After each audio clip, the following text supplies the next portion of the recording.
Isabella Hayes set her one travelling bag beneath the narrow attic bed and did not open it again. The room above St. Catherine's Charity Hospital smelled of cold plaster and ironed wool, and the sloped ceiling forced her to tilt her head when she crossed from washstand to window. Yet for the first time in 3 years, she could place her wages in a locked drawer no aunt could casually open. The choice had cost her instantly. Her place at Viola Hayes's table had vanished before dusk. Her name had been removed from household accounts by candlelight, and her aunt's final note had arrived at the porter's desk before midnight. "You have mistaken employment for freedom. Return before Michaelmas and correct yourself." Below her, a bell rang twice for the night ward. Isabella folded the note into quarters, slid it into her apron pocket, and went down to work. The midnight corridor had its own weather, warm and stale near the boiler room, damp and bitter where stone walls touched the open court. Burnt lamp oil clung to the throat. Damp linen gathered in grey piles outside the laundry door. A child coughed in sleep behind one curtain, and an elderly man muttered numbers in a rhythm that matched the swing of the pendulum clock above the dispensary hatch.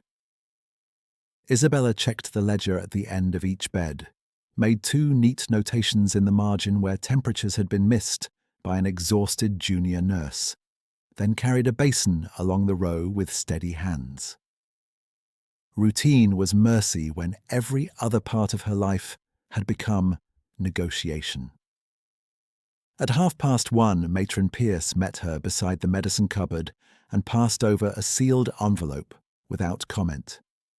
Isabella recognized Viola's hard, angular script before she touched the wax. She opened it beneath the lamp and read in silence while Matron counted laudanum drops into amber glass. "You will return home after Michaelmas. Your duty is settlement, not vocation." The line sat on the page with the weight of an order already signed. There were 3 more beneath it, all brief, all practical, each sentence reducing her life to terms of exchange. "Mr. Pritchard's offer remains available. The apothecary has been patient. Your brother's school fees are contingent upon your cooperation." Isabella folded the letter once and tucked it beneath the ledger board she carried. "Matron," she said, "if a relation asks for my hours this week, you may tell her I am assigned through dawn." Matron Pierce looked up then, her pale eyes narrowing with old understanding. "I report schedules to the governors, Miss Hayes, not to family visitors." Isabella inclined her head. "Thank you." The ward doors opened shortly after 2, and Viola Hayes entered as if she owned both corridor and silence. She wore black silk without ornament, gloves buttoned to the wrist, and the expression of a woman reviewing inventory she had paid too much for. 2 nurses at the far beds straightened at once. A porter removed his cap. Viola gave each of them one swift glance and ignored them all, saving her full attention for Isabella. "Your posture has declined," she said. "Hospital work does that. It lowers standards quickly." Isabella kept the tray level between her palms. "Good evening, Aunt." "I did not come for pleasantries." Viola stepped closer and examined the cuff of Isabella's uniform as though searching for proof of disgrace in the weave. "You will come home after Michaelmas. I've spoken to Mr. Pritchard's people. The arrangement is sensible, and your resistance has already damaged your brother." A patient stirred behind the nearest curtain. Isabella shifted the tray to her left hand so the glasses would not rattle. "James has done nothing wrong." "He has done exactly what boys do. He requires funding." Viola's voice remained flat, almost bored, and that calm made each word land harder. "One signature from me releases his next term at St. Bartholomew's. One signature from me withholds it. You understand this." The heat from the lamps pressed against Isabella's skin. She could feel a pulse at the base of her throat, quick and unhelpful. "I understand your meaning." Then be practical. Viola glanced down the row of charity beds where patched blankets rose and fell with uneven breathing. Nursing is a phase for women who cannot secure better positions. You have had your display of self-denial. It is finished. A glass clinked against another on the tray. Isabella stilled it with her thumb. She did not look away. I am employed here. You are tolerated here, Viola replied, by men who mistake sentiment for governance. That line might have passed unanswered in another room. In this one, under St. Catherine's crest and the shadow of sleeping patients, it became an insult to people who had fed Isabella when her own household withheld supper to enforce obedience. She said nothing. Silence was not surrender. It was the only form of dignity Viola could not reframe. Viola turned toward Matron Pierce, who had approached without haste and now stood with her keys looped at her waist. I require Miss Hayes released to me at once. Matron's face did not change. Ward assignments are fixed through dawn. You may speak with the board in the morning if you dispute staffing. For the first time that night, faint colour touched Viola's cheekbones. You misunderstand your position. No, madam, Matron said. I do not. Viola looked back to Isabella, and her eyes were a clear grey, dry as slate. This little rebellion will end in exactly one way. You will marry where you are told, or you will watch your brother leave school by Christmas. Decide whether Pride is worth his future. She said James's name like a ledger entry due for correction. Then she turned, signalled to the waiting porter with a barely lifted hand, and left the ward without another word. The corridor noise returned gradually, as if the hospital itself had held its breath until the outer door shut. Isabella set the tray on the side table and discovered her fingers had gone numb from gripping the metal edge. She flexed them once, then resumed the rounds she had paused. Mrs. Kettle, in bed 4, needed her bandage changed. Old Mr. Dunn asked for water and apologized for asking twice. A stable hand with a fever whispered for his mother in a voice rough from thirst. Isabella lifted his shoulders, held the cup to his mouth, and waited until he swallowed before easing him back to the pillow. He opened his eyes for a moment, confused and young. Thank you, miss, he murmured, embarrassed by weakness. You are welcome, mister. Finch, she said, giving him the title no one else had bothered to use. You will sleep now. By the second week after she moved into the attic, she had learned that respect cost nothing and changed everything in a ward where people were accustomed to being spoken over. At 3, she entered the small accounting room off the dispensary and copied expenditures from rough sheets into the official register. Vinegar, camphor. 2 cracked basins replaced. 7 yards of lint. She wrote neatly because sloppiness invited questions, and questions invited interference, and interference travelled faster when carried by family gossip. On the final page lay a memorandum requiring her acknowledgement of wages disbursed to a designated guardian unless otherwise directed by household instruction. Viola had signed as guardian in bold strokes months ago.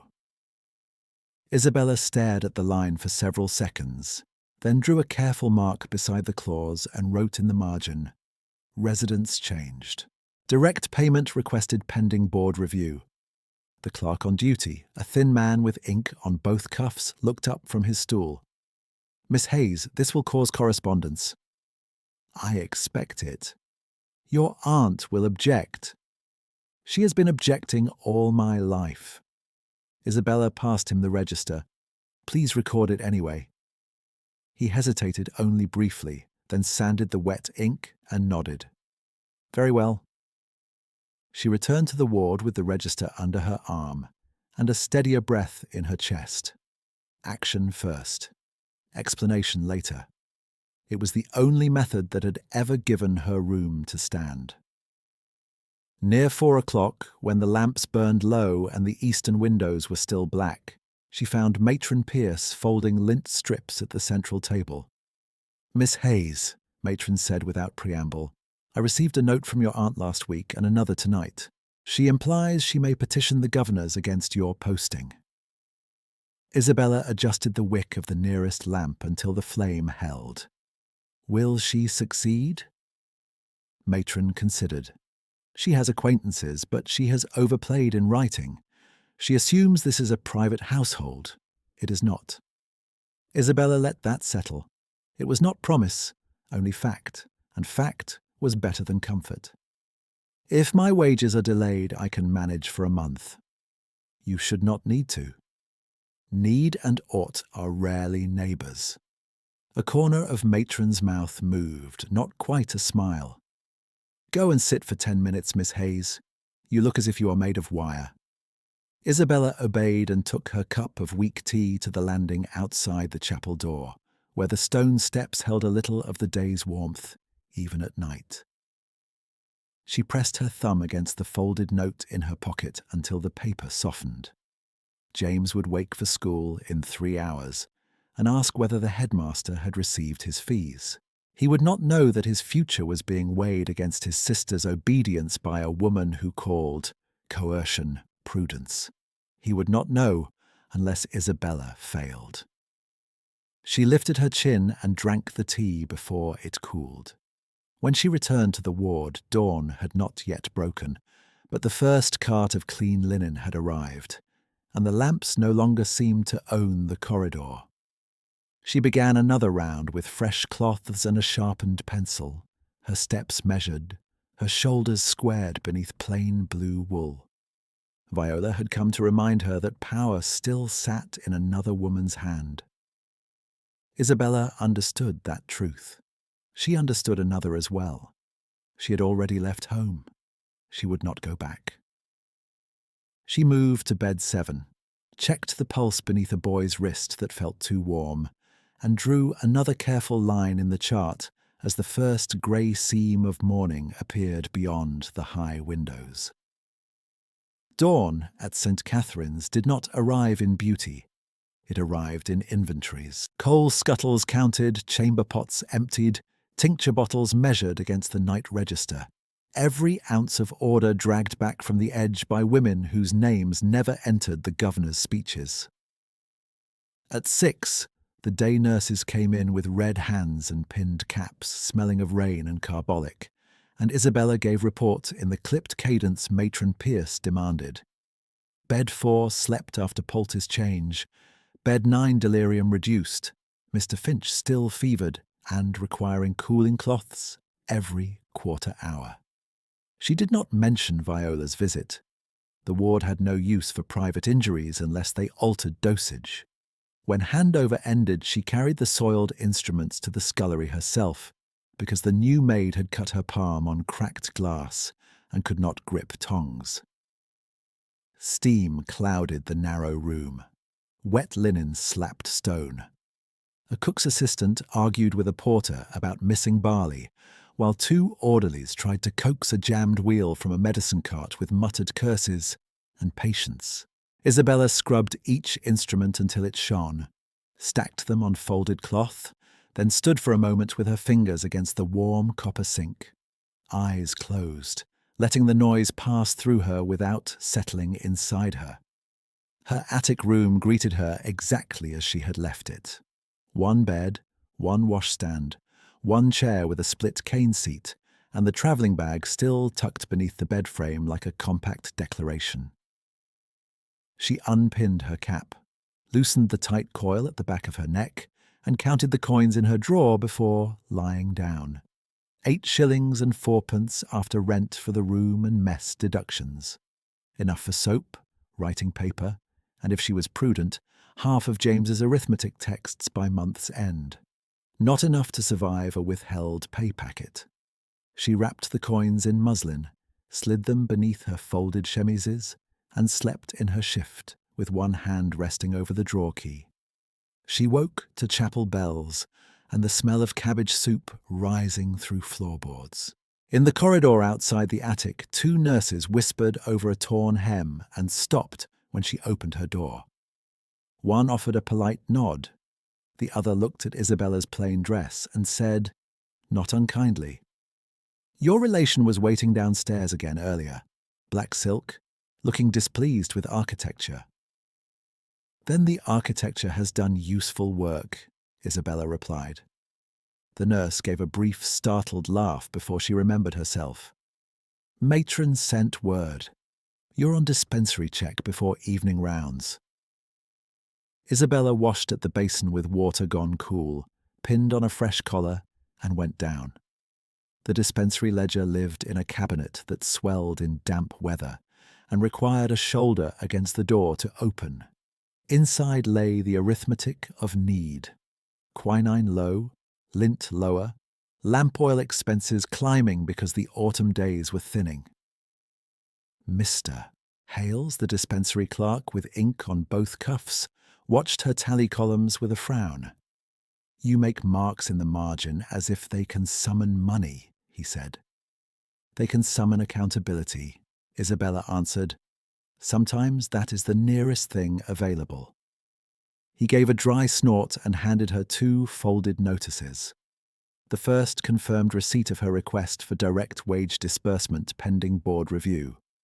The second bore Viola's hand. "Return this evening. Your obstinacy is now expensive." The note had no greeting and no signature beyond the sharp V that cut through the paper.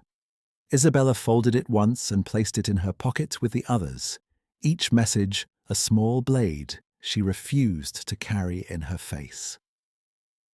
By the time evening lamps were lit, she had checked dressings in the convalescent row, read aloud 3 pages of scripture to Mrs. Kettle because the woman's spectacles had cracked, and eaten a heel of bread at the service stair while standing. Constraint had a rhythm. Work until called. Keep records cleaner than accusation. Spend nothing that could be turned into leverage. Sleep in fragments. Rise before resentment had time to harden.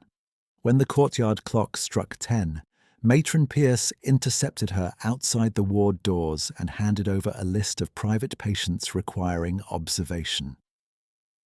"Mrs. Winthrop in the East Chamber requests silence and rosewater," Matron said. "Mr. Bell insists his broth be strained twice. Bed 12 in General Ward has a chest drain that must be checked hourly." Isabella scanned the list. "And admissions.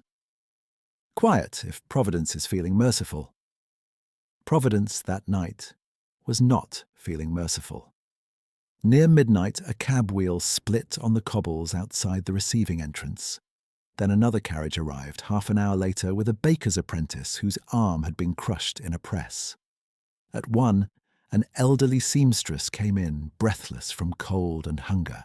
At 2, the lamps hissed lower, and the admissions corridor smelled of wet wool, horse sweat, and antiseptic spirits. Isabella crossed between doors with a basin in one hand and a ledger slate in the other, her shoes damp through at the toes from tracked rain. Viola arrived just after 2:30 for what she called inspection, and what the staff had learned to endure like a draft under a door. She did not remove her gloves. She walked the corridor with measured disdain, pausing at each threshold as if illness itself had committed a social offence. "You are thinner," she said to Isabella without preface. "This institution feeds sentiment and starves reason." Isabella did not slow her pace. "Good evening, Aunt. You will return home after Michaelmas. Your duty is settlement, not vocation." The sentence was identical to the letter, polished by repetition into policy. Isabella set a clean cup on the admissions table and met Viola's gaze. "My duty is where I am useful." Viola's eyes did not flicker. "Usefulness is defined by those who pay for it. Then the hospital and I understand each other." A porter passed between them with folded blankets, grateful for the excuse not to look up. Viola watched him go, then lowered her voice. "Do not perform martyrdom for servants and strangers. Mr. Pritchard has waited long enough. Your brother's term account remains unsigned. The pulse in Isabella's throat thudded once, hard. She kept her hands still on the table edge. James is not a bargaining counter. He is an expense. Learn the difference. Viola turned and left without farewell, silk hem untouched by the damp stones. Isabella stood for one breath longer than necessary, then reached for the next chart. She did not cry. She checked the ink, sharpened her pencil, and resumed triage. 3 nights later, shortly before dawn, the corridor had narrowed to that peculiar hour when the lamps were near spent, and every sound seemed both distant and too clear. A stretcher came in through the side entrance with one patient, male, approximately 30, shoulder injury, possible concussion from carriage mishap near the docks. The porter, giving report, spoke as if reciting weather. Found him walking after the wheel through. Refused assistance until he reached our gate. Says he does not require a surgeon. Then he is welcome to be wrong in a bed instead of a gutter, matron said, and motioned for Isabella. Admit him under Reed. No Christian name given. Isabella stepped to the stretcher. The man's coat was patched at elbow and cuff, threadbare enough to pass for labour wear, yet the cloth beneath the patch was finer than the patch itself, as if better wool had been deliberately disguised. Rain had darkened his hair at the temples. His face was pale from pain but composed, jaw set against complaint. His eyes, when they opened, were a clear, steady grey-green that took in the corridor in one sweep before resting on her. "Sir," she said, "you are at St. Catherine's. We will examine the shoulder and keep you under observation." His answer came low, controlled. "Thank you, nurse. I would prefer not to displace those in greater need." The diction was precise, each consonant fully formed, nothing of dockyard roughness in it. Isabella slid one hand beneath his wrist to check pulse. Strong. Too steady for a man half fainting unless discipline had become habit. "You are already here," she said. "You may contribute to efficiency by remaining still." For the first time, a corner of his mouth shifted. Not amusement exactly. Recognition of being answered directly. As orderlies transferred him to a cot in the admissions bay, a young stable boy in the next bed began to shiver and call for water through cracked lips. The junior nurse on duty was wrestling with bandages and did not hear him. Isabella crossed at once, filled a cup from the earthen jug and held it for the boy as he drank in grateful gulps. "Slowly, Mr. Finch," she murmured. "You have nowhere you must be before morning." The boy blinked at her, embarrassed. "Beg pardon, miss." No pardon required. When she turned back, Mr. Reed was watching her with that same unwavering attention, not intrusive, simply exact. She moved to his cot, unbuttoned the ruined sleeve, and saw bruising already rising across the shoulder line, ugly but clean. No break, she could feel. She wrapped the joint in a sling and reached for the water jug again. "Drink," she said. He accepted the cup, his fingers calloused but not from rope burn. The roughness lay across palm and thumb as if from saber grip or reins. "You address the boy as Mr.," he said after a pause. "He has a name," Isabella replied. "So do you, if you choose to provide it." "Reed is sufficient for tonight." She wrote the single name on his chart in her neat hand and set the slate at the bedfoot. At the far end of admissions, 2 porters bent over paperwork, whispering with the shameless confidence of men who believed nurses too occupied to listen. "That one," the older muttered, nodding toward Reed. "Do not be fooled by sleeves. Mr. Talbot from accounts said he has paid for the new wing himself." "Which wing?" "The one near completion past the East Court. Lady Eleanor Wing, they call it. After his mother, so Talbot says." "His mother? In that coat?" "Coats can lie." The younger porter gave a soft whistle and went back to tying inventory tags. Isabella kept her expression unchanged as she adjusted Reed's blanket. Lady Eleanor Wing. She had copied supply requisitions for it, argued for extra cots in its fever room, and signed linen orders stamped with the crest of a donor whose identity had been listed only as private benefactor. She looked at the man before her. Patched sleeves, disciplined stillness, educated voice, eyes that observed before they revealed. "Is the pain tolerable?" she asked. "It is manageable." "That is not what I asked." Another small pause. "Then no, it is not tolerable." She measured out a modest dose and handed him the spoon. "Take this. You may dislike dependence, Mr. Reed, but you are not required to perform invincibility for hospital staff." He obeyed without argument. As she took the spoon back, their hands brushed. His skin was cold from rain. Outside, the first cart of mourning linen rattled over cobbles. Inside, the admissions lamps burned low and steady, throwing long shadows across the floorboards newly marked for the wing that bore a mother's name. Isabella wrote his temperature in the chart, blotted the ink, and told herself she would treat him as she treated every man under her care, by pulse, by wound, by need. Then she drew the blanket higher over his shoulder because the corridor draft fell hardest on his side of the room, and moved to the next bed before anyone could call the gesture anything more than duty. Mr. Finch coughed in his sleep and turned toward the wall, one hand tangled in the blanket Isabella had just tucked beneath his shoulder. She checked the bandage at his neck, adjusted the screen to spare him the draft from the corridor, and continued down the row with her slate balanced against her palm. Behind her, she could feel Mr. Reed's attention without looking back, not intrusive, only exact in the way of a man accustomed to taking stock before speaking. The admissions bell rang once for hot water from the scullery. A junior nurse dropped a stack of folded lint and muttered an apology to no one in particular.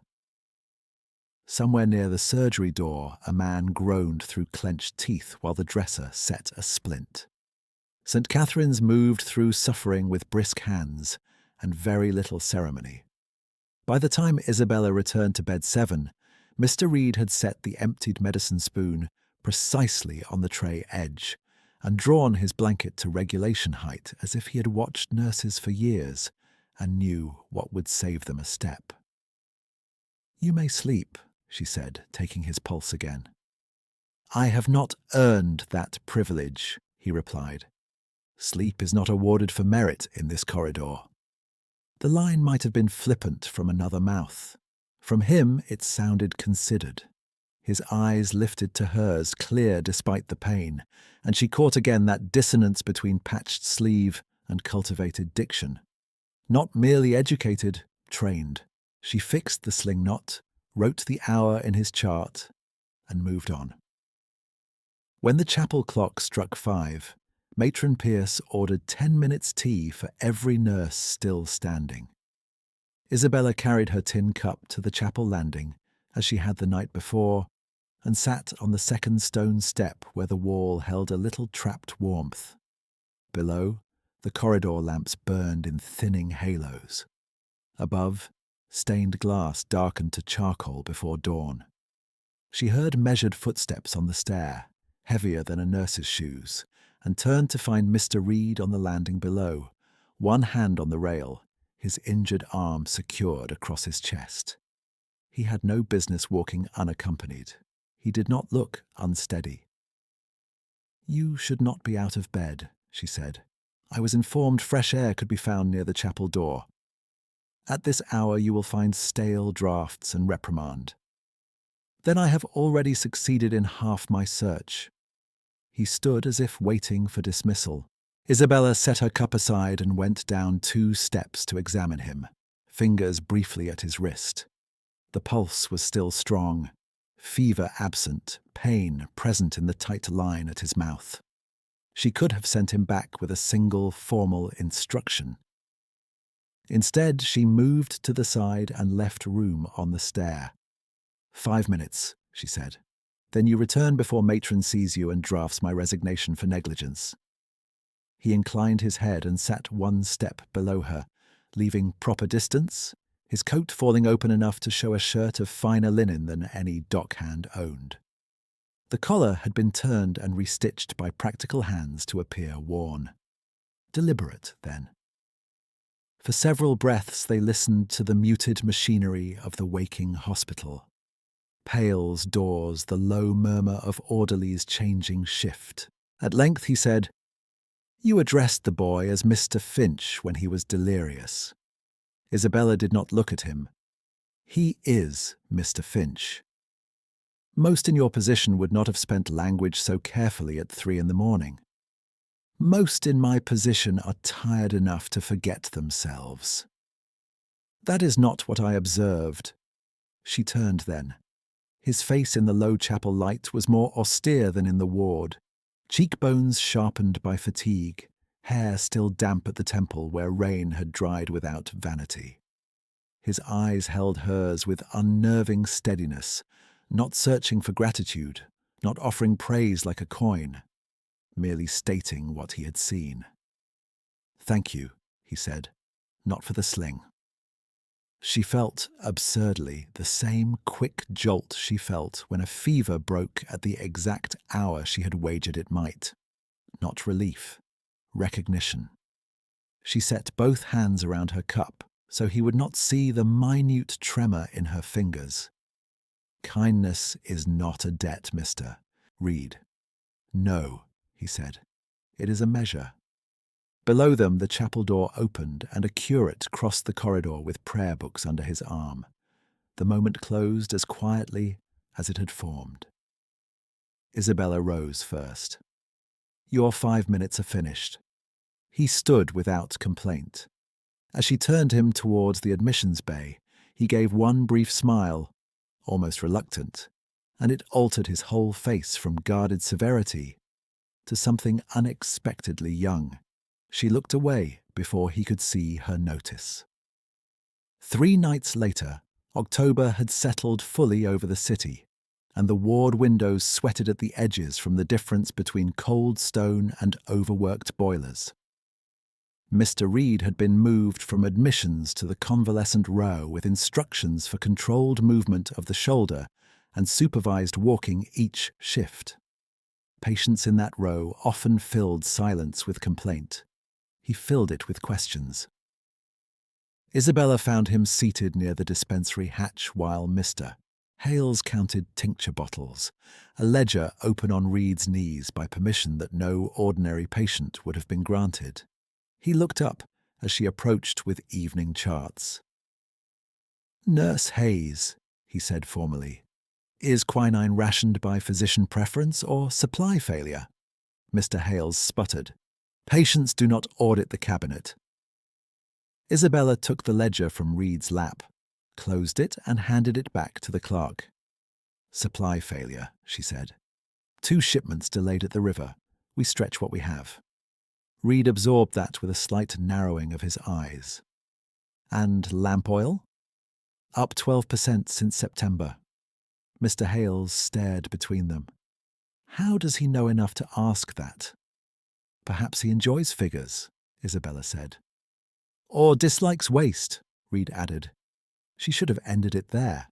Instead, she heard herself answer, "In this building, those are often the same thing." Later that night, while recording dosages in the dispensary margin book, she discovered a folded chit beneath the inkstand, addressed to no one, and signed only with a horizontal stroke.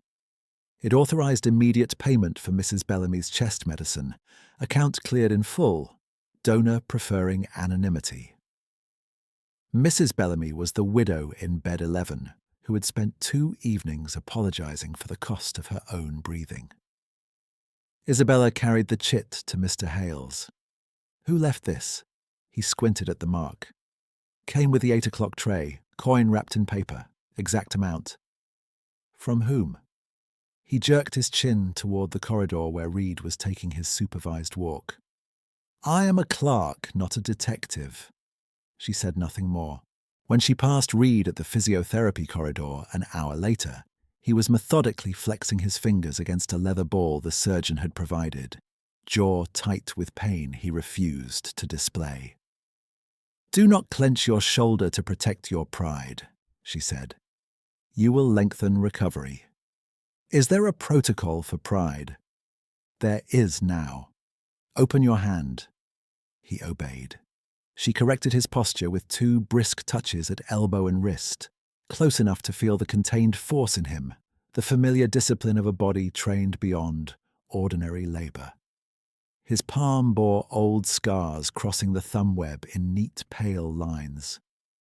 "Rains?" she asked before she could stop herself. His gaze flicked to her face.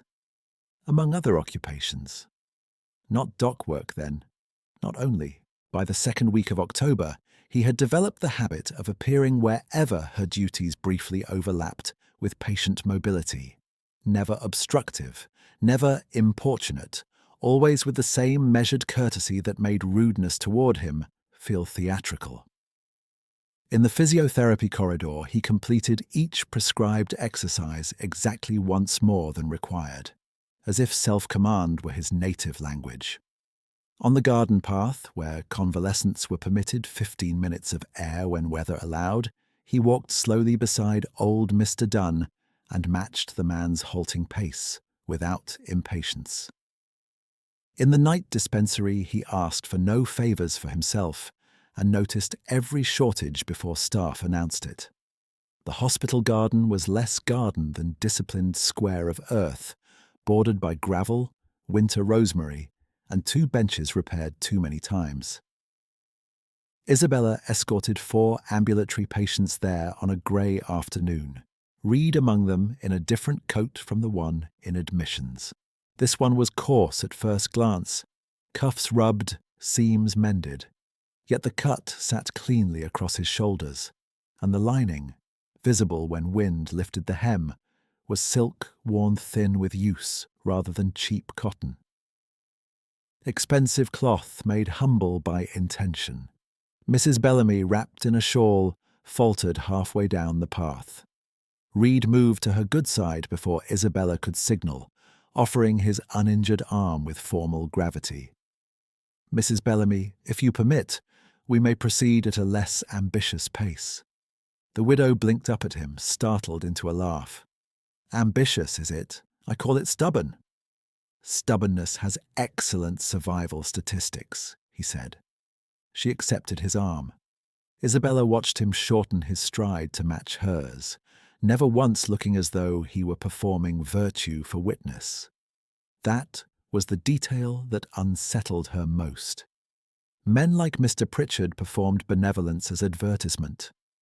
Reed behaved as though no audience existed. When they returned inside, Mr. Finch, now cooler, still weak, was sitting up against pillows and attempting to peel an apple with a blunt knife. The peel tore in ragged strips. Reed took the knife wordlessly, pared the fruit in one unbroken ribbon with his left hand, and passed it back. "Thank you, sir," Finch said wide-eyed. "Finish your broth first," Reed replied. "Then negotiate with apples." Isabella carried clean bandages to bed 12 and felt his earlier sentence echo where she did not want it. Kindness is a measure. Sunday brought a thinner staff and heavier books. After chapel, Isabella was assigned to the accounting room off the dispensary to reconcile weekend expenditures against donor restrictions, work usually given to clerks but tolerated from nurses when shortages became mathematical rather than merely felt. The room smelled of ink, dust, and damp wool drying by the grate. She sat with sleeves rolled, adding columns under the scratch of a steel nib. A knock sounded once on the half-open door. Reed stood there with discharge papers in hand and the expression of a schoolboy summoned to recite. "Mr. Hales said I required your signature on mobility compliance before noon," he said. "Enter." He stepped in and closed the door to a respectful span, enough for privacy without impropriety. Isabella reviewed the paper. His chart notes were tidy, almost suspiciously complete, including a line in Latin abbreviations that matched surgical shorthand exactly. "Who wrote this notation?" she asked. He glanced down. "I did. The junior clerk misspelled humorous, and I feared posterity would judge us." She lifted her eyes. "You read medical Latin?" "A little." "Your little exceeds most resident dressers." A beat passed. He did not fill it with explanation. She signed the form, then tapped the margin where he had corrected the clerk's entry. "Next time, do not alter official records without permission." Was the correction inaccurate? No. "Then I will request permission in advance to be insufferably precise." Despite herself, Isabella felt the edge of a smile press at her mouth. That would be an administrative novelty. He looked at her then in a way that seemed to set aside title and ward and every imposed boundary for one unguarded second. "You have made several novelties seem ordinary, Miss Hayes." Her pen stilled over the ledger. She did not ask what he meant. She did not trust the answer. Instead, she blotted the ink, stacked the pages, and handed him his discharge copy. "You are to continue exercises twice daily for 1 week," she said. "No lifting with the injured side. Report any fever." He accepted the paper but did not move toward the door. "Will you be on night rotation tomorrow?" "My schedule is posted for all who can read the board." "Then I shall consult the board." He inclined his head and left. The room felt abruptly smaller after he was gone. Isabella sat very still, listening to the corridor sounds resume their ordinary pattern, and looked down at the discharge page where his name remained only Mr. Reed in her own controlled hand. Nothing in the line explained the tailored disguises, the military stillness, the donor's reach, the Latin, the anonymous chits, or the fact that he listened as if each word she spent was worth saving. She closed the ledger and locked it in the cabinet before questions could become a habit. Her life had taught her the cost of curiosity when power sat behind a polite face. Yet as she returned to the ward with the keys at her waist and the noon bells beginning over the chapel roof, she could not deny the quieter truth rising beneath caution. He had seen her, not as Viola's dependent, not as a useful pair of hands, not as a woman to be arranged. Seen and measured and found substantial. That was dangerous in ways she understood too well. It was also, against all prudence, warming. She stepped out of the accounting room with the cabinet keys at her waist and the noon bells still sounding over the chapel roof, and found Mr. Reed at the far end of the corridor speaking quietly with the porter, who handled outgoing parcels. He held his discharge papers folded once in his uninjured hand, coat buttoned high, posture spare, and controlled as ever. When he saw her, he inclined his head in formal acknowledgement, then turned back to the porter and passed over a small wrapped packet with the discretion of a man who preferred not to be thanked. Isabella did not pause to decipher it. Bed 12 required a dressing change, Mrs. Kettle's cough had deepened, and Mr. Finch had developed a stubborn habit of pretending strength until his pulse betrayed him. Work absorbed her by design through the afternoon, then through supper, then into the first hours of night, when a new child was admitted from Narrow Court with a heat-dry forehead and eyes too bright for her small face. By 10 o'clock, there were 5 children in the East Fever Room, then 8 by midnight, then 12 before the chapel clock struck 1. The air turned sharp with vinegar and wet wool. Coal was fed to braziers in hurried scoops. Thermometers were wiped, reset, wiped again. The youngest patients began to murmur in their sleep for mothers who were not permitted inside after hours, and nurses moved from cot to cot with basins and cloths until their sleeves were soaked to the elbow. Matron Pierce met Isabella outside the fever room door with a ledger page already damp at the corner from her grip. "We are outpacing supply," she said. "Quinine stock is down to 14 doses. Mr. Hales has sent for emergency release from locked cabinet funds. No answer yet. Where is Dr. Anstruther? In surgery with 2 lung cases. He will triage when he can. Matron's gaze shifted past Isabella's shoulder as footsteps sounded from the private corridor. And we have visitors who believe influence alters pathology. Lady Winthrop's carriage had arrived with unnecessary speed and full heraldic lamps, and with it Mrs. Davenport, wife of a titled donor whose annual subscription brought her expectation of immediate attendance. The woman lay in East Chamber 3, suffering from little more than a common chill and a talent for complaint, yet her maid had already demanded separate linens and rosewater, warmed to exact temperature. Viola Hayes entered 5 minutes later, black silk untouched by the wet flagstones. Gloved hands folded as if she were reviewing a guest list rather than a ward under strain. She found Isabella at the fever room threshold, sleeves rolled, hair coming loose at the nape, and looked at her as one might look at a servant who had chosen the wrong tray. "You will attend Mrs. Davenport," Viola said. "She has asked for a competent nurse, not these girls." Isabella held a basin steady while a child retched weakly into a cloth at her side. "Mrs. Davenport has a maid, a physician, and 2 footmen carrying broth. This room has 1 nurse for 12 beds. Do not be theatrical." Viola's tone remained level, almost bored. The Davenports fund 2 wards. Charity cases arrive and vanish. Patrons remain. A boy near the window began to shake with chills. Isabella crossed to him, tucked the blanket higher, and spoke without turning. "Children remain as well if we keep them alive." Viola's voice cooled another degree. "If you defy instruction in front of staff, I will report insubordination to the board and request salary suspension, 1 month at minimum. Consider your brother before you pretend principles." The threat landed exactly where Viola intended. Isabella felt it in her chest first, then in the hand that held the basin, a pulse of heat and cold in one beat. James's next term account was due within weeks. 1 month's wages meant books not purchased, tuition delayed, letters of apology written in someone else's hand.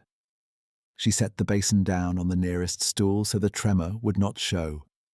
Matron Pierce stood 2 paces away, expression unreadable, keys at her belt, authority constrained but present. Isabella looked from the matron to the line of fever cots, to the child whose lashes were clumped with sweat, to the empty quinine tray on the side table. Then she faced Viola. "I will not leave this room," she said. Viola did not raise her voice. "Then you accept forfeiture?" "Yes." "Very well." Viola adjusted 1 glove finger at the wrist, eyes already elsewhere. "You have always confused stubbornness with virtue." She turned and left for the private corridor, where donors had clean sheets, polished silver, and the luxury of being attended by complaint rather than necessity. Isabella did not answer. She moved to the next bed, changed the cloth on a girl's neck, checked pupils, marked temperature, and called for more boiled water. Action first. Explanation later. Her body felt light and hollow at once, as if she had stepped off a stair she knew was there and found open air. Near 2 in the morning, while she was retying a bandage on a child's wrist to keep it from slipping against damp skin, a porter appeared at the door with a stretcher and a face set in the careful neutrality of bad timing. "Convalescent collapse in South Passage," he said. "High fever, rapid onset. Name Reed." Isabella was already moving. She crossed the corridor at a run she kept just short of visible panic and reached the stretcher as orderlies turned into the side bay. Mr. Reed lay rigid under a hospital blanket, skin flushed dark at the cheekbones, hair wet with perspiration, breath too fast for a man who trained himself to economy. His eyes were closed, jaw clenched, injured shoulder protected by reflex, even through delirium. "Temperature?" she asked. 104 by quick read, the orderly said. Shivering began 20 minutes ago. She touched his forehead, then his wrist. Burning skin, hammering pulse. "Move him to fever overflow, not private. We need line of sight." The porter hesitated. "Miss Hayes, this one has—" "He has fever," she said. "So he goes where fever is watched." They obeyed. She did not ask whether he had come to the hospital as patient or patron or shadow donor. She stripped the ruined shirt from his shoulders with shears, replaced it with dry linen, set fresh cloths at neck and wrists, and began the same cycle she had used for every child in the room. Cool, wait, recheck, record, repeat. At 3, quinine was gone. Mr. Hales arrived breathless with the cabinet key ring and a paper from accounts still unsigned. "Emergency release denied until governor approval in the morning," he said. "No liquid funds in dispensary ledger." "Children do not wait for governors," Isabella said. "They may have to." She held his gaze for one measured second, then untied the narrow purse she kept beneath her apron string and set it on the medicine table. Coins struck wood with a small, final sound. 8 shillings and 4pence wrapped in muslin. Soap money, book money, James money. "Take this to Mr. Bell at the night chemist on Grey Street," she said. "Tell him St. Catherine's will honour additional charge at dawn. He knows my hand." Hales stared at the purse. "Miss Hayes, that is your month's reserve. It is now quinine. Go." He did not argue again. He snatched up coat and purse and left at speed. She returned to the cots and counted breaths. Mr. Finch, now recovering, had been moved in to assist with carrying water despite his weakness. He kept his teeth clenched against fatigue and did not complain. Mrs. Bellamy sat upright in her bed down the row, knitting needles idle in her lap, lips moving in silent prayer whenever a child cried out. When Isabella reached Mr. Reed again, his eyes were half open, unfocused, but not fully lost. She slid a folded cloth beneath his neck and replaced the one at his temples. His hand, hotter than the basin water should permit, shifted against the blanket and found her wrist by instinct. "Do not waste supply on me," he said, voice roughened by fever. "Children first." "You are not directing this ward," she replied quietly. "You will hold still." His fingers tightened once, then eased. "You gave him coin," he murmured. She thought fever had garbled the words. "Rest." "For medicine." She looked up sharply, but his lashes had lowered again. She set her hand over his for one brief second until the muscles in his forearm unclenched, then withdrew and moved on to the next bed. By the time Mr. Hales returned, breathless and damp at the hem with 2 wrapped bottles and a scribbled bill from Grey Street, the eastern windows had begun to pale. Isabella measured doses herself, prioritizing smallest bodies and highest temperatures, then circled back for adults only when children were covered. Mr. Reed received his portion without protest, swallowing with visible effort and turning his head away when the youngest boy in the row began to cry from chills so that Isabella could go to him first.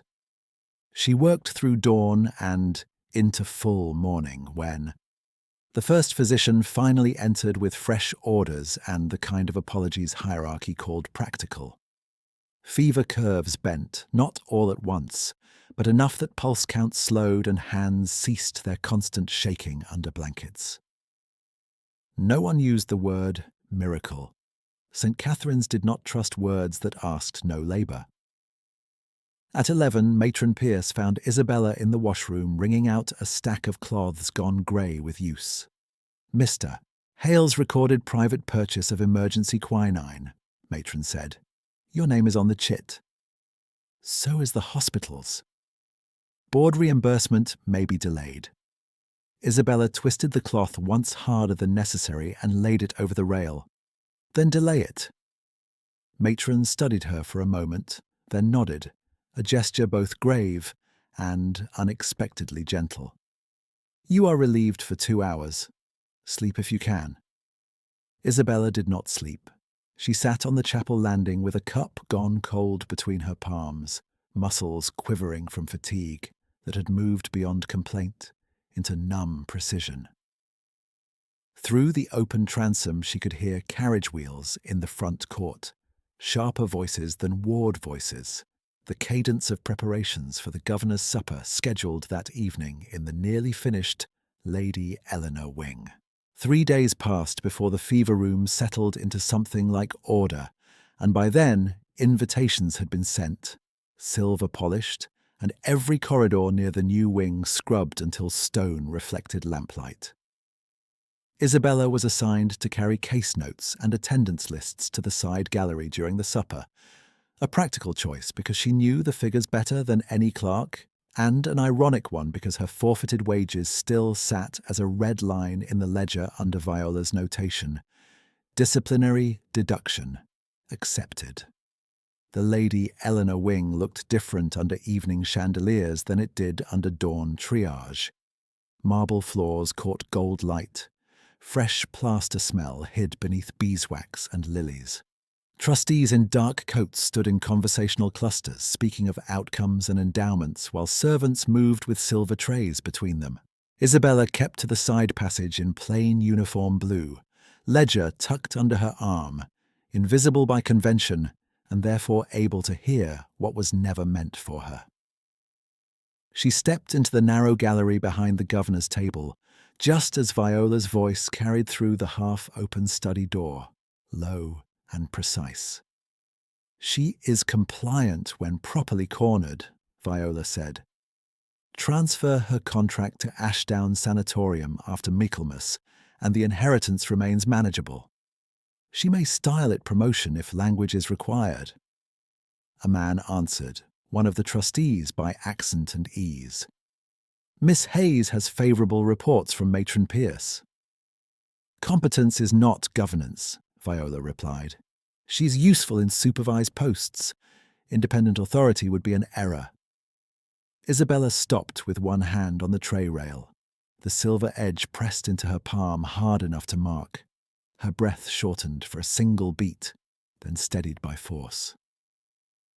Ashdown Sanatorium sat 2 counties away. Isolation disguised as opportunity. Distance as discipline. Inside the room, papers shifted. Another trustee said, "And her family settlement?" "Contained," Viola said, "provided she remains directed." The words were flat, businesslike, spoken over clink of glass and rustle of legal parchment. Not anger. Administration.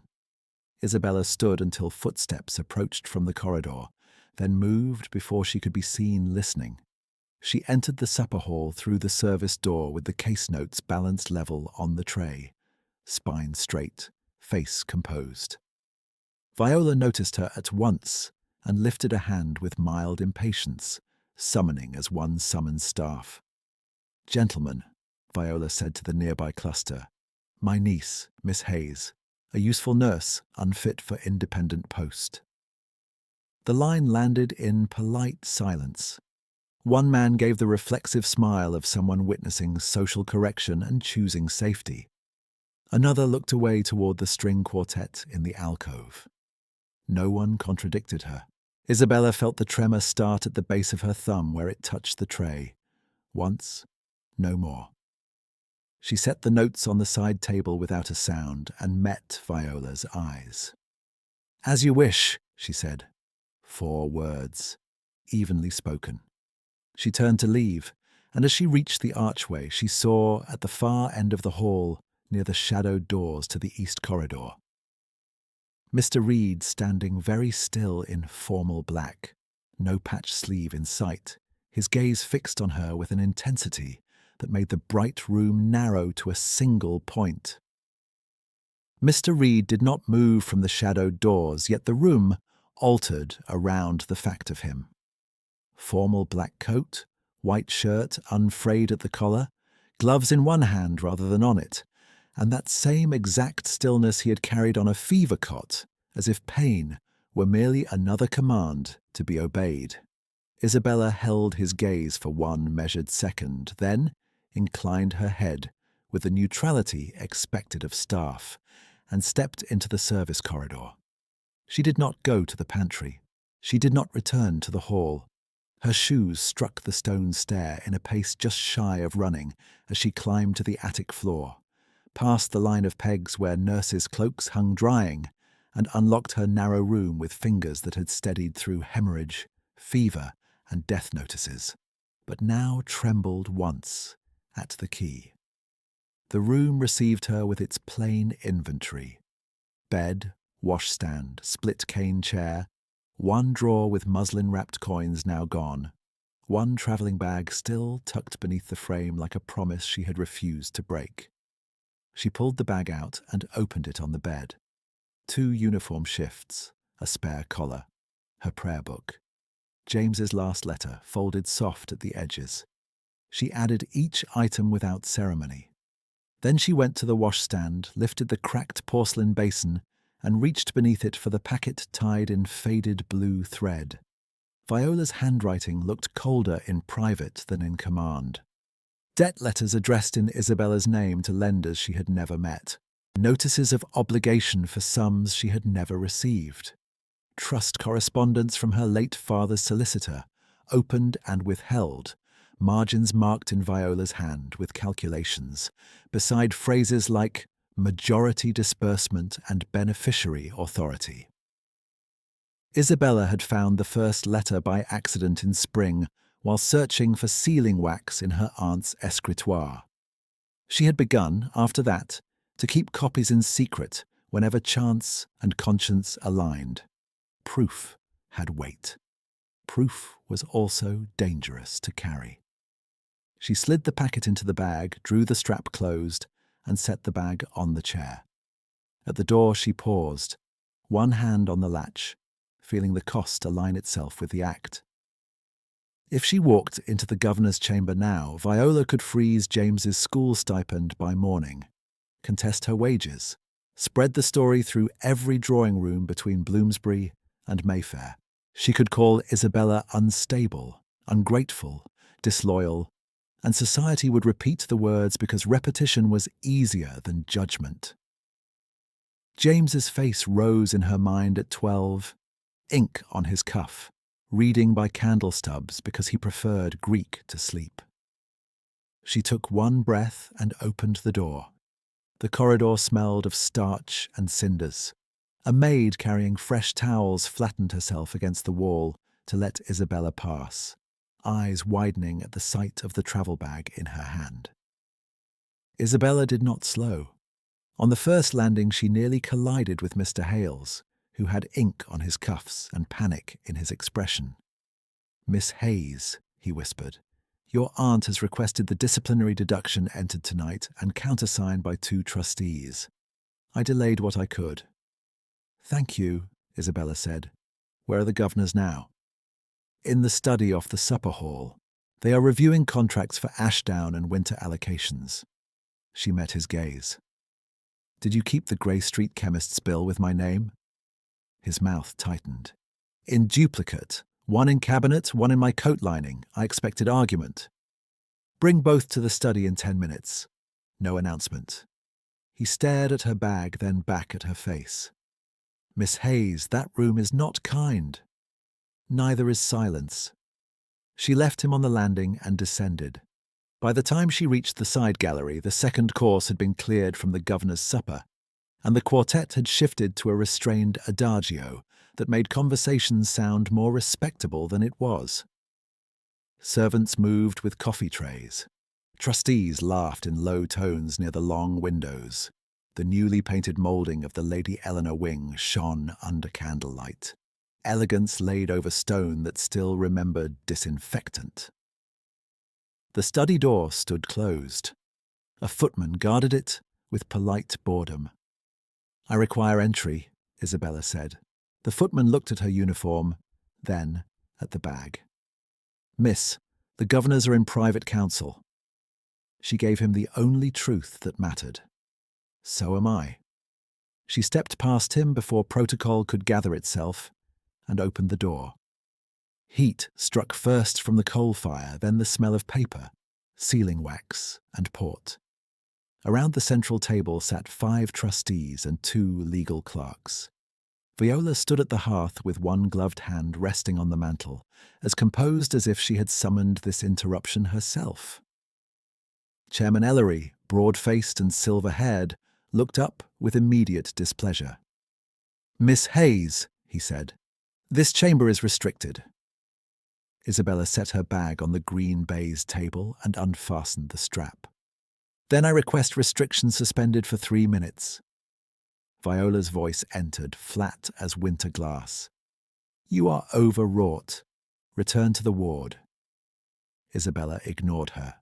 She drew out the blue thread packet, untied it, and spread the papers in a single fan across the table where candlelight could catch signatures, dates, and margin notes.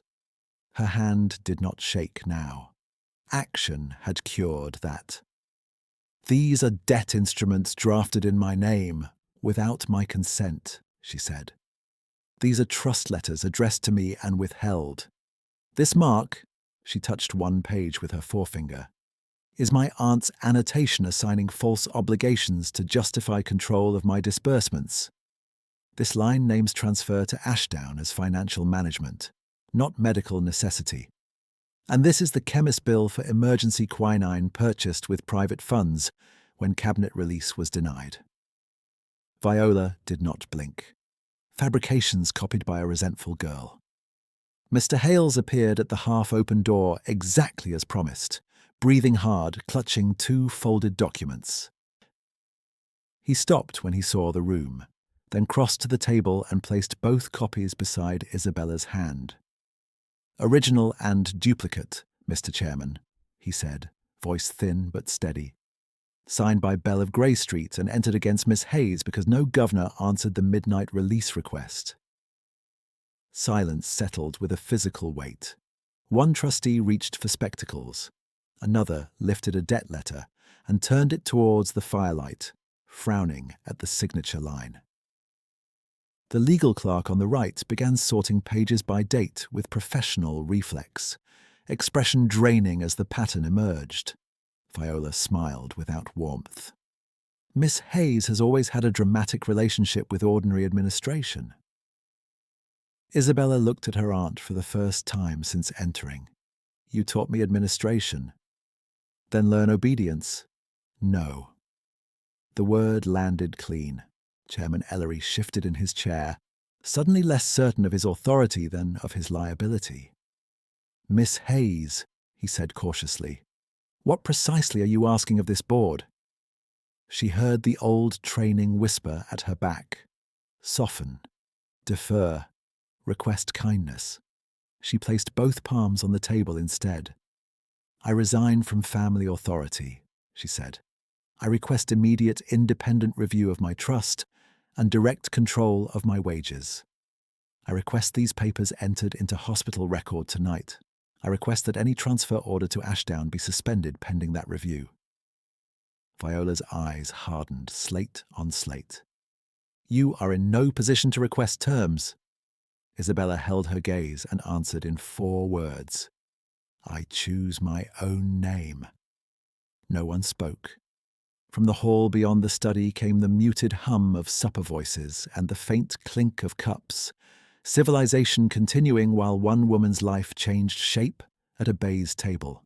Isabella could feel her pulse in her wrists, in her throat, in the tender ache between her shoulders from sleepless nights. She also felt, beneath fear, a steadier thing she had not known she possessed in such quantity. Not defiance, foundation. Chairman Ellery cleared his throat. "Mrs. Hayes, do you deny withholding correspondence directed to the beneficiary?" "I deny relevance," Viola said. "Family matters are not this board's concern." "They become our concern when used to influence staffing, disbursement, and donor governance," said the trustee with spectacles, still reading. This note references ward assignments as leverage. Viola turned slightly, including the room in her impatience. I have managed this girl's affairs since her father's death. Without my intervention, she would have married beneath prudence and squandered principle in sentiment. Isabella did not flinch at girl. She had been called worse with kinder diction. The study door opened again, this time without knock, and Mr. Reed entered. He wore the same formal black Isabella had seen across the supper hall, but under full light there was no ambiguity left to the cut of his coat, the quality of the linen, or the practiced economy with which every man at the table adjusted in his chair when he crossed the threshold. Not one of them looked surprised to see him. Two stood. Chairman Ellery rose fully. "My lord, we were not told you had arrived."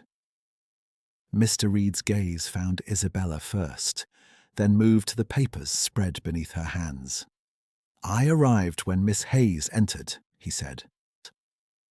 His voice was unchanged from the ward, low, measured, exact. I preferred to hear the matter in her words. Viola's composure slipped for the first time, only at the edges. "My lord?"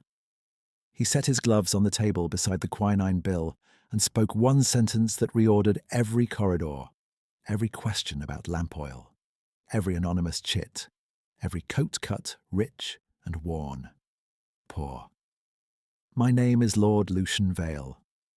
The fire gave a soft pop behind him. Somewhere down the corridor, a servant laughed and then stopped, as if laughter itself had crossed into impropriety. Isabella felt the room tilt and right itself in the same instant. Lord Lucian Vale, principal trustee whose signature sat at the bottom of every major allocation.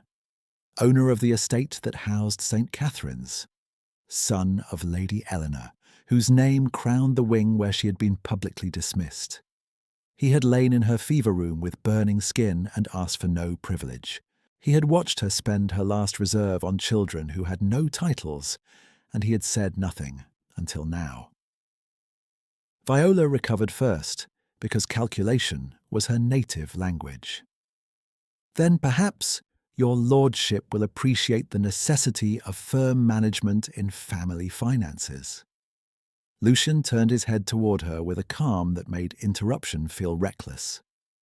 "I appreciate records." He touched the top page in Isabella's spread without moving it. "These go to legal review tonight." Chairman Ellery nodded at once, relief and caution warring in his face. "Of course." Lucian looked back to Isabella. The intensity she had felt across ward and chapel and corridor was still there, but now it carried no disguise, only deliberate restraint. "Miss Hayes," he said, formal as the first night she had tied his sling.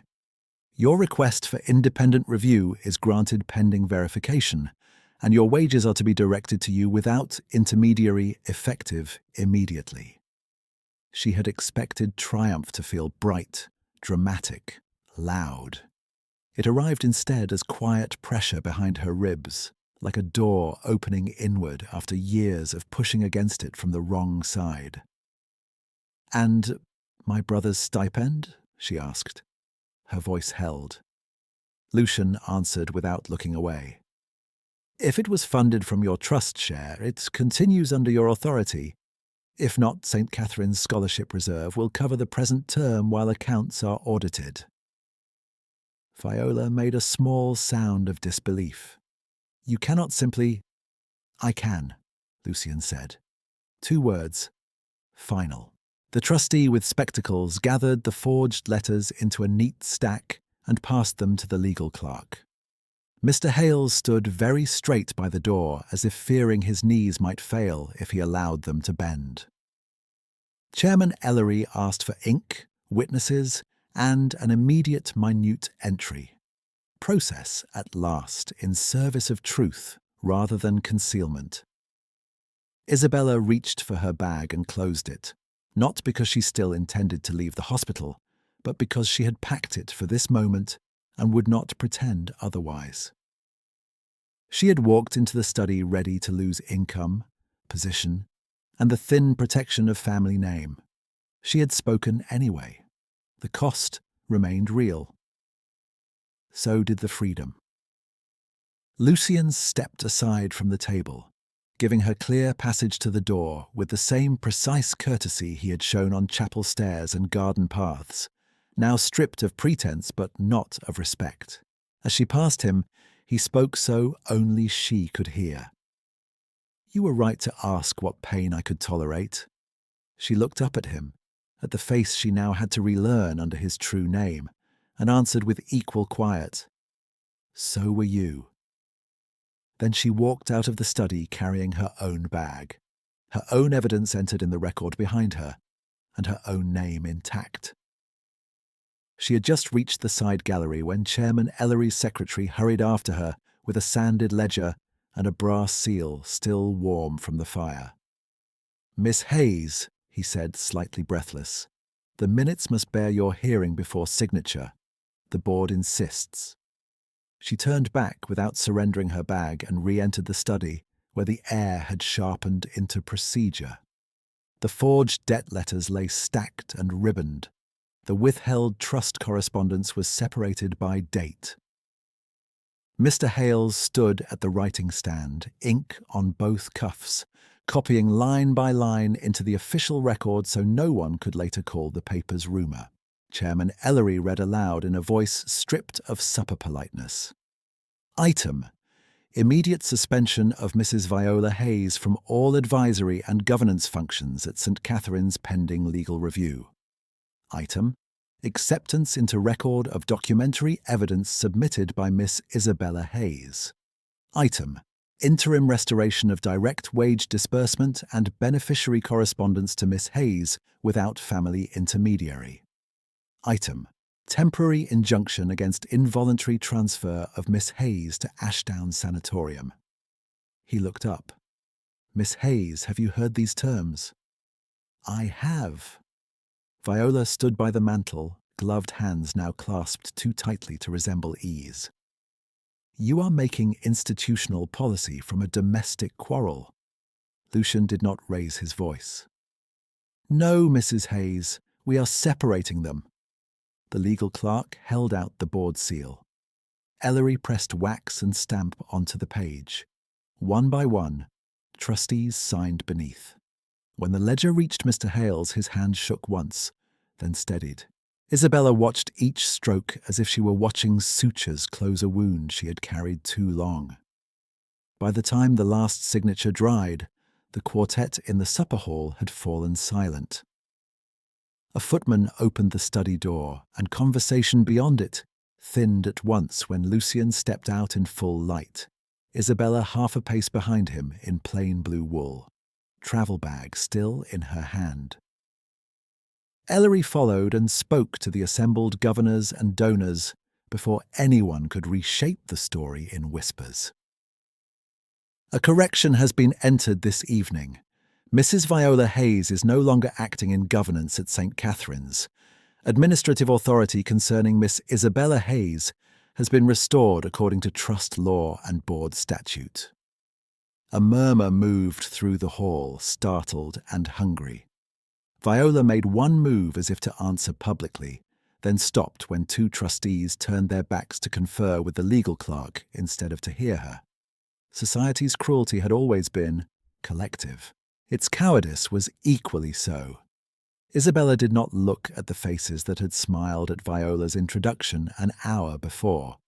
She set her bag down at her feet, folded her hands at her waist, and stood where she had been called unfit. Her voice, when Ellery addressed her, carried clearly to the far arch. "Miss Hayes," he said, formal now in a different way. "The board acknowledges your service during the fever emergency and your conduct under review tonight." She inclined her head. "Thank you, sir."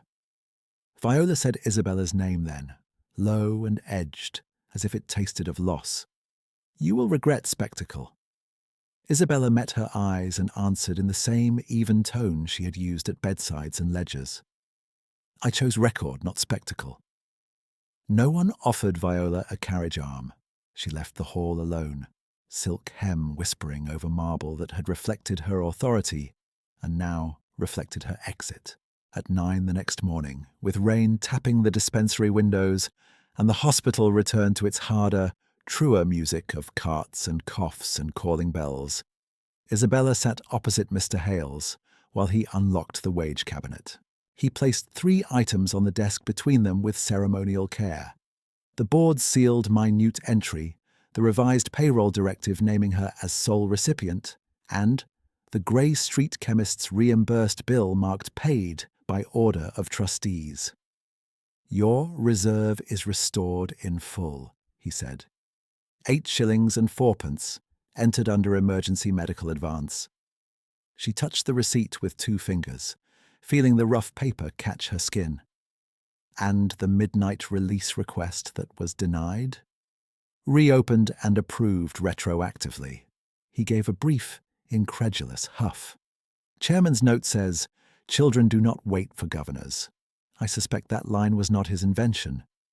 She almost smiled. "Keep both copies in archive." Already done. A runner from the front office appeared at the door with a school envelope sealed in blue wax. St. Bartholomew's crest. Isabella broke it with her thumbnail and read standing up. "Miss Hayes, this is to confirm receipt of term fees for Master James Hayes, paid this morning from the Hayes Educational Trust under beneficiary instruction. The bursar requests your signature on future allocations directly." The paper blurred for 1 second before her eyes cleared. She folded it carefully and placed it beside the payroll directive, 2 pages that made more room in her chest than any speech had done. When she reached the main corridor, Matron Pierce waited by the medicine cart, keys at her waist, expression grave as ever. "The board has asked me to witness this," Matron said, and handed over a fresh document on thick cream stock. "Read before noon." Isabella read where she stood. By unanimous vote, Miss Isabella Hayes is appointed Resident Superintendent, Lady Eleanor Wing, effective immediately, with authority over staffing allocations, fever preparedness, and indigent care protocols, reporting directly to the Principal Trustee's office and matroncy. She looked up. "Matron, this is your wing." "It is the hospital's wing," Matron replied. "I am not being replaced. I am being given the one superintendent I asked for." A silence passed between them, dense and unsentimental.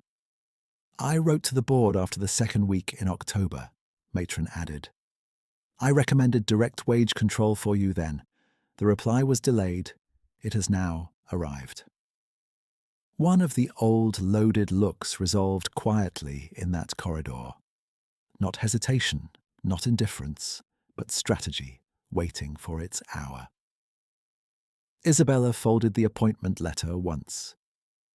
"Thank you," she said. Matron gave a short nod, and because tenderness from her always came disguised as instruction, added, "You still owe me 2 revised supply tables by supper." By late afternoon, the Lady Eleanor Wing smelled not of lilies and donor perfume, but of soap, broth, and carbolic, which suited it better. Isabella stood at the central desk reviewing bed assignments with the junior nurses, correcting one chart, praising another, and moving a convalescent widow to a sunnier corner near the long windows. Her travel bag sat under the desk, unopened. She did not need it now to prove she could leave. Footsteps sounded on the marble behind her, measured and familiar. She turned. Lucian Vale wore no disguise and no heraldic excess, only a dark coat cut honestly and a plain signet ring that marked what the patched sleeves had hidden. In daylight his face looked less severe, though no less controlled, and his eyes held the same unnerving precision that had first met hers over an admissions chart. "Nurse," he began, then stopped. "Miss Hayes, Superintendent Hayes." "Titles multiply quickly in this building, my lord." He glanced at the ledger in her hand. "I came for a report on fever stock and left with a correction to make." She waited. "The anonymous chits were mine," he said. Mrs. Bellamy's medicine, 2 child prescriptions and 1 replacement crate of lamp oil routed through a merchant account. I did not intend deceit for sport. I needed unvarnished observation before committing the endowment. She thought of patched cuffs over fine wool, of Latin in a margin, of a man on chapel steps thanking her for saying mister to a stable boy. And the coats? A discourtesy to tailors, he said, and a brief smile transformed his face from reserved to unexpectedly warm. A necessity to governance. Your military posture was less easily altered. I did not try hard enough. Their formality held for another beat, then softened. You tested the hospital, she said.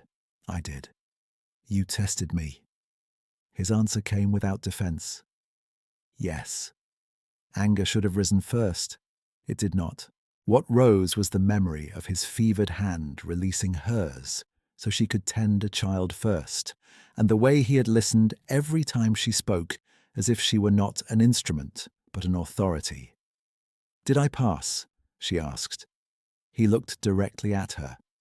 You set the standard.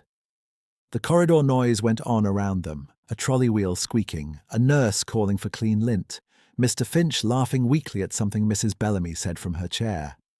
Life, not spectacle. Lucian held out his arm, not to steer, only to offer. I do not ask for secrecy now. I ask for permission. Will you allow me to court you in daylight without disguise, and with the same truth you demanded in that study? Isabella set her ledger on the desk, locked the drawer containing the appointment letter and the school receipt, and slid the key onto the ring at her waist. Then she placed her hand on his arm, steady as a vow spoken in an ordinary room. You may walk the ward with me, she said. We begin there. They moved together down the length of the Lady Eleanor wing, stopping where patients needed blankets raised, medicine timed, windows cracked against stale heat. At bed 4, Isabella adjusted a pillow while Lucian fetched water without being asked. At the fever alcove, she reviewed quinine counts and he listened, asked precise questions and wrote figures in his own hand exactly where she indicated. When they reached the far window, evening light lay pale over the courtyard stones, and her reflection in the glass showed a woman in plain blue wool, standing in the place she had once entered only to serve. Not tolerated, not supervised into silence, chosen and choosing. She turned back to the ward, still holding his arm, and called for the next chart.